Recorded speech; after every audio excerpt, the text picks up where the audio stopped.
Hey y'all, it's me, Lynn Daniel, coming to you today. It is Sunday, November 10th, 2013. So I'm just coming to say hi, how are you? And just to check in with you and follow up on some discussions and stuff like that. So yeah, all right. So the first thing, you all, look, the videos that I posted last week and I think the week before have been getting a lot of views and a lot of comments, conversations going on.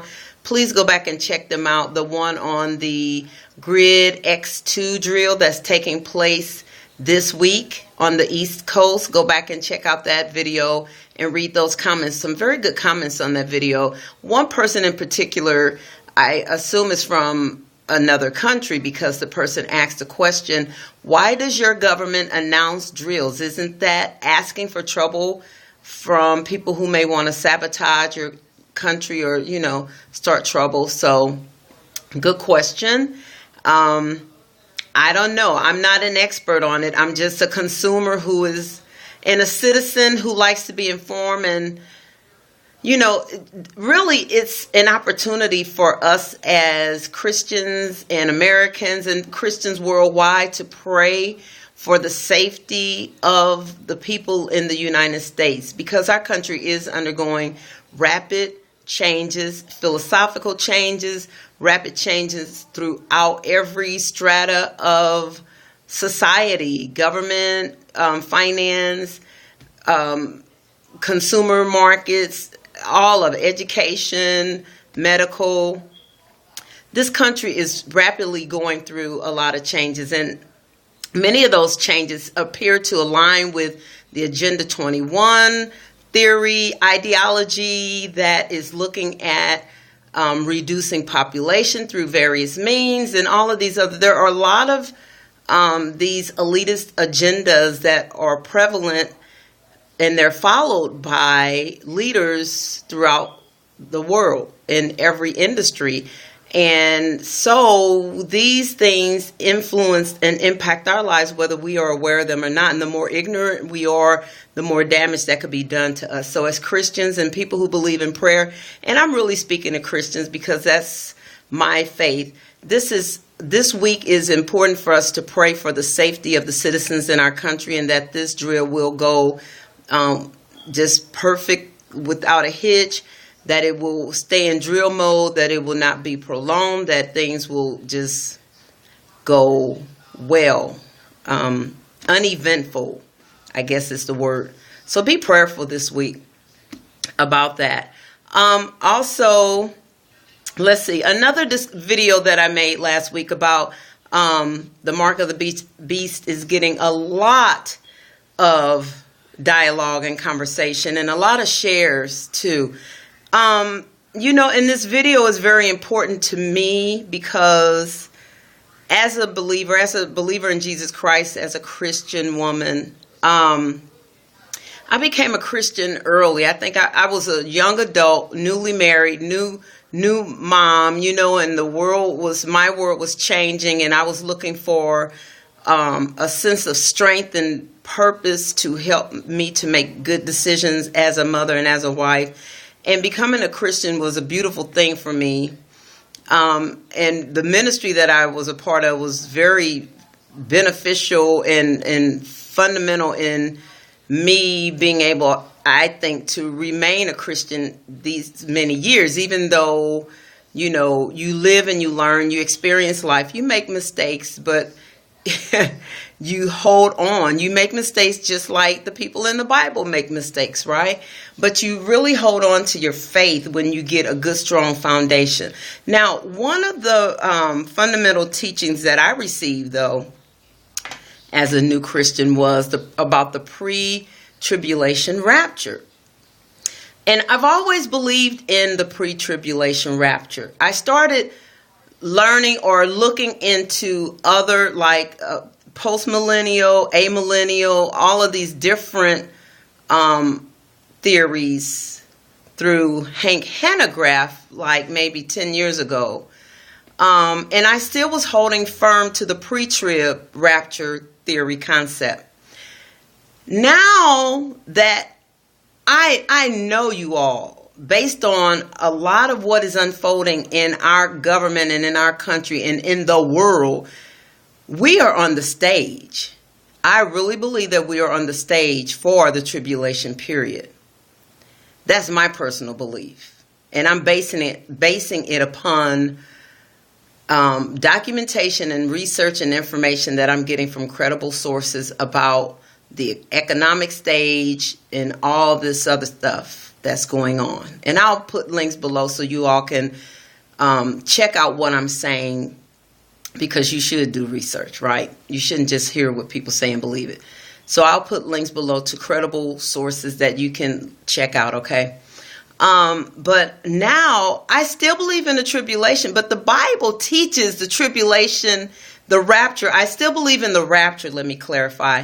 But the Bible teaches the rapture will happen after the tribulation, is what I am coming to understand more fully. Now, the pre-tribulation theory, concept, ideology became very popular in the 1830s. It was proposed by this man named Dorsey. He has 3 names. I can't remember. John Nelson Dorsey, I think is his name. So go and research him, Google him. So if you look at Christianity, at that point, it was already 1800 years old. And then this new ideology and teaching springs forth. No. So, no, it wasn't biblically based. It's error. It was error. And this John Nelson Dorsey even wrote his own version of the Bible where he left out important quotes. He switched things up in the Bible. So to promote his idea about this pre-tribulation rapture theory. And then not only that, he influenced Scofield, and that Scofield Bible is very prominently used even today in Bible colleges and Bible schools and churches. And people, I know people who use the Scofield Bible to support and to back up their beliefs.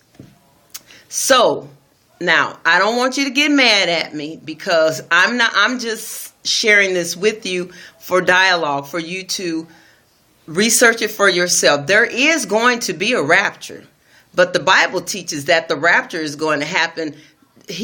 Christ will descend, and the trumps will sound, and we will rise up to meet him. We will be caught up to meet him.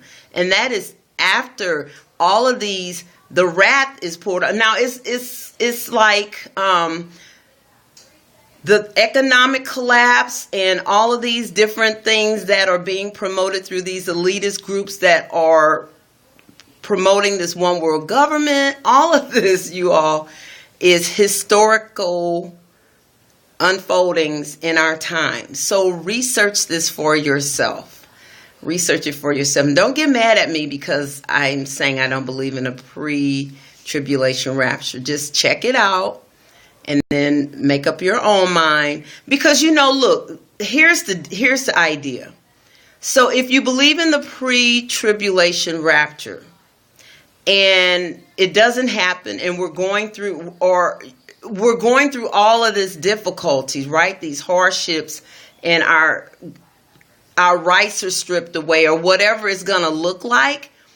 And then if this person rises up as the Savior, as the Messiah, rises up as the leader and saying, I'm bringing peace and then people will be more inclined to take that mark, because they're going to be deceived into thinking that this person is Jesus Christ, the Messiah coming, because this false prophet, this Antichrist, will be able to perform miracles.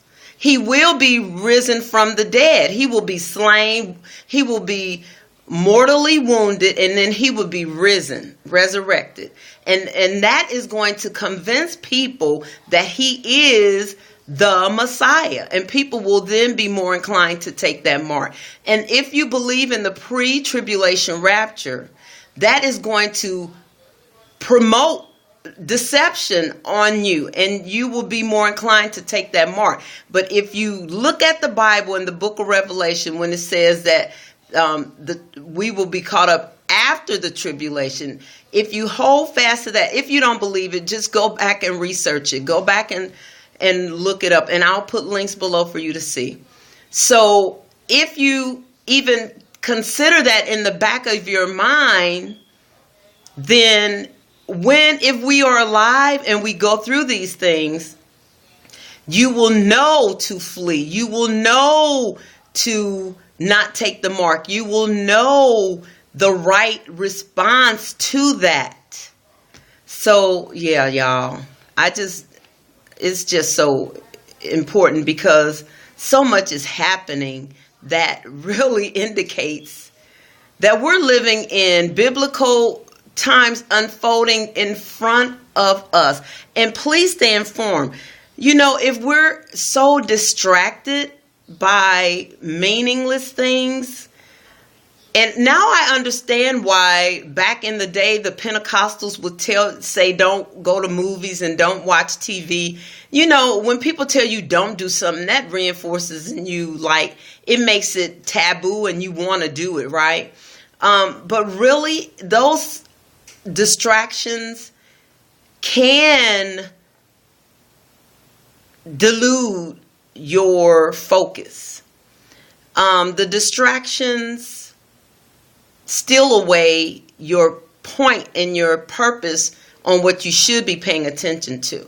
And nowadays with the internet, and especially if you have credible sources, instead of being distracted by sports or love stories. I mean, I DVR Scandal, and then I go back and I watch it, and I'm crying and all of that. So it's not like I'm sheltered, but I really have reduced my TV watching to 2 shows, and I DVR them. I don't really have the time anymore now that you know what I'm doing. But when I do have time, there are specific things that I'm looking at that are research based. I mean, that are highly credible and that speak to the Agenda 21 and these elitist propagandas, these elitist ideas that are being promoted worldwide to deal with population control, that deals with, the future of our country and this one world, the promotion of the one world government and the new world order. See, these are things that I learned when I was a brand new Christian. New world order, I heard that when I first got saved and was, I was taught that there would be a new world order. And now that's like, it had been denied by mainstream media and it was denied by the elitists and leaders, but now it's openly spoken about new world order. It's being promoted as a solution to the problems that the world is facing, these economic collapse and the United States dollar losing credibility and value worldwide, and the BRICS nations not even using the dollar anymore. Brazil, Russia, India, China, and South Africa. They don't even, and they represent 25% of the world economic commerce. So that's pretty much a big chunk. That's a fourth coming out and not even dealing in commercing, doing trades with the dollar. They are totally ignoring the dollar, the value of the American dollar. So you all, with all this stuff said, please don't take the mark of the beast. Please pray for our nation during this week, during this Grid X2 drill. Please pray that Christians will wake up and put on our armor. Pick up that armor that you took off. Look, because I took mine off for a little while too, We all do. It gets heavy, and when you're in battle, life happens, okay? Life happens. But look at what Peter did to Jesus Christ. Jesus Christ told Peter, you're going to deny me 3 times before this cock crows.